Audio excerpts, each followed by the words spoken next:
Google sheds a little more light on Android P. Google, the Android P era is upon us. If Android 8.0 Oreo was the wallflower update that focused mostly on behind-the-scenes tweaks, then Android P is the brash party animal.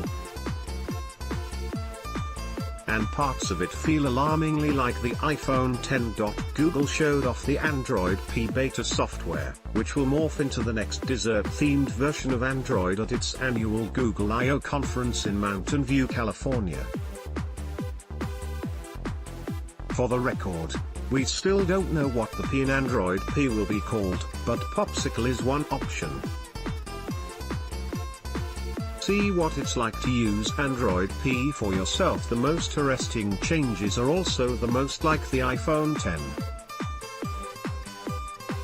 Android P supports a notch design popularized by the iPhone X, and also a suite of navigational gestures that lightly anchor around a digital home button.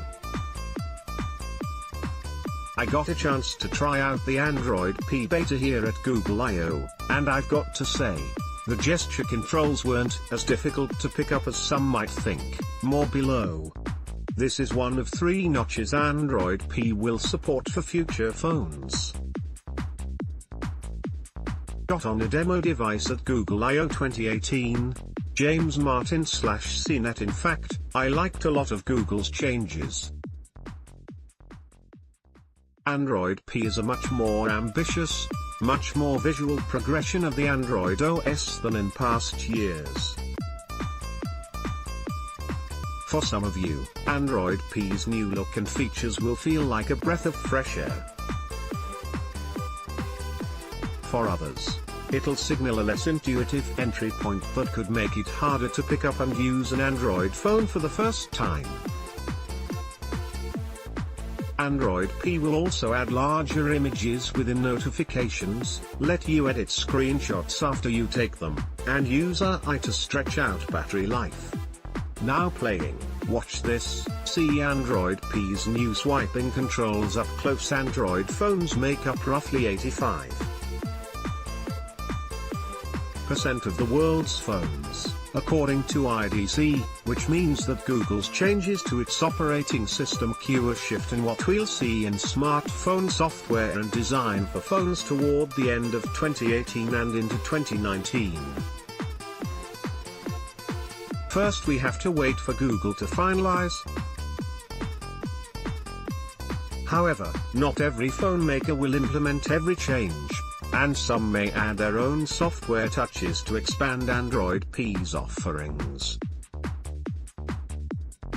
How to get Android P beta? Android P comes to a total of 11 phones today, including Google Pixel, $386.99 at Amazon.com, Google Pixel XL, $430 at Amazon.com, Google Pixel 2, $649 at Walmart, Google Pixel 2 XL, $849 at Walmart, OnePlus 6, Essential PH1, Sony Xperia XZ2, Xiaomi Mi Mix 2S, Nokia 7 Plus, Oppo R15 Pro and the Vivo X21.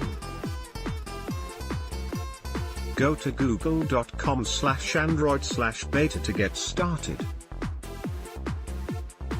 Google Lens with Smart Select Jessica Hole Course/CNET. Android P's new iPhone-like gestures. It was only a matter of time before Android embraces gesture navigation, like the iPhone X. Unlike the iPhone, Android P keeps a digital button to act as your anchor, though it's narrow capsule, not a circle. Google thinks of this as simplifying the home screen, giving you just this one clean home button to press instead of a total of 3 for home, back and recents. Now playing, watch this, Android P has features to curb smartphone addiction like the iPhone X, most navigation pivots on swiping gestures. You swipe up from the bottom to see a carousel of open apps, like an overview. You'll be able to scroll through these to open or reopen an app. You can also pull a new oblong home button to the right, which will snap open your previous app. Keep snapping the button to keep cycling through apps. A full swipe up from the bottom, or another half swipe, takes you directly to your app tray. The back button appears only when there's a page to actually go back to, so, not on the home screen.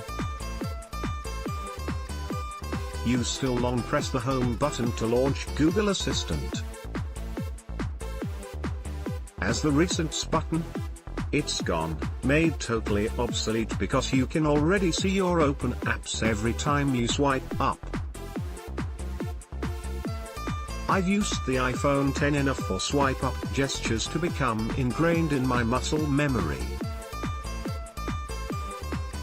It didn't take long to figure out how to use Android P, and I expect that many future phones running on Android P, or whatever it becomes, will include a tutorial that shows you how to use the new gesture controls as you set up your phone.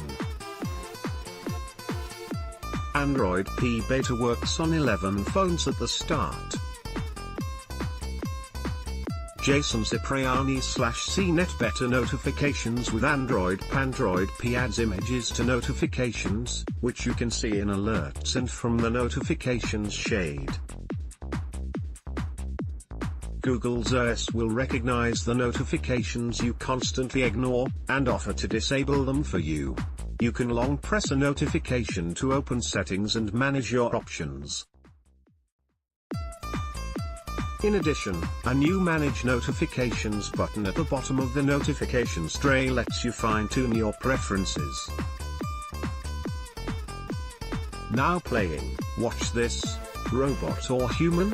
Google Assistant will leave you guessing more new tricks in Android P, screenshots, volume, shortcuts, edit and annotate images right after taking a screenshot, like in iOS Smart Selection.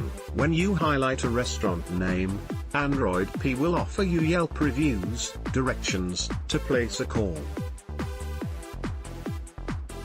If you select article text, Google may offer to search, copy or translated shortcuts, called actions internally, predict if you want to call a friend or do any other specific action with an app. You'll see suggestions waiting for you in Google Assistant, your home screen and the launcher. App makers have to set these up. It's meant to predict your intention, based on past behavior. Press the power button to surface a volume slider control and a quick access button to toggle between audio modes. Your work apps can live in a separate tab in your app drawer.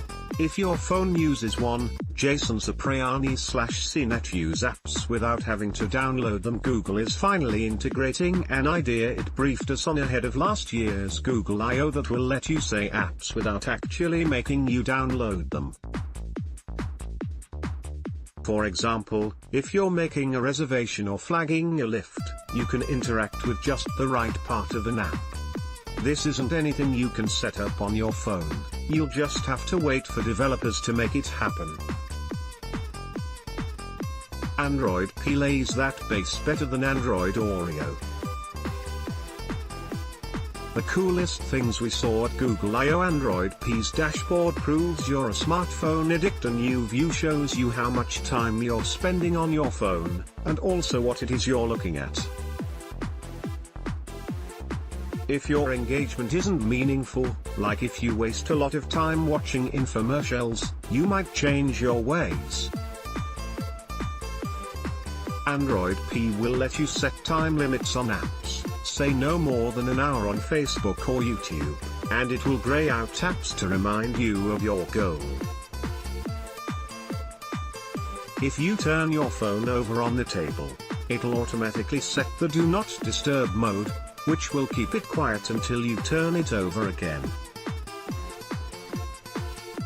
Of course, you can give some contacts the go-ahead no matter what. Android P wants to help you get to sleep with Wind Down. James Martin/CNET Wind Down mode will fade your phone to grayscale as you start getting sleepy.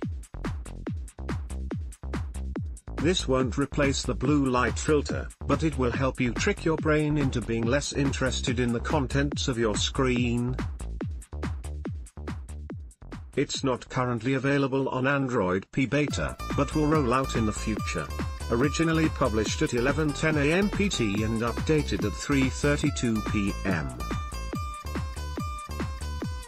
PT with hands-on impressions. How to get Android P Beta right now.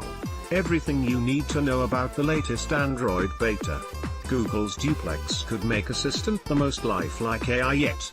Experimental technology called Duplex, rolling out soon in a limited release, makes you think you're talking to a real person.